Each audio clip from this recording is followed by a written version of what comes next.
యాని నామాని గౌణాని విఖ్యాతాని మహాత్మనః ఋషిభిః పరిగీతాని తాని వక్ష్యామి భూతయే.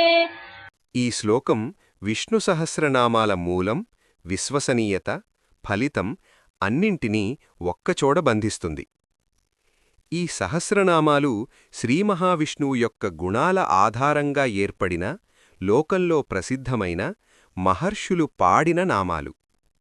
విష్ణునామాలు మన ఊహలతో పుట్టినవి కావు, ఒక వ్యక్తి అభిప్రాయంతో రాసినవి కావు.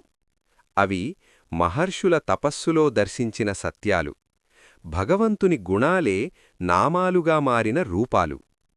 అందుకే వాటిని చదవడం కాదు, వినడం కూడా ఒక పుణ్యమవుతుంది.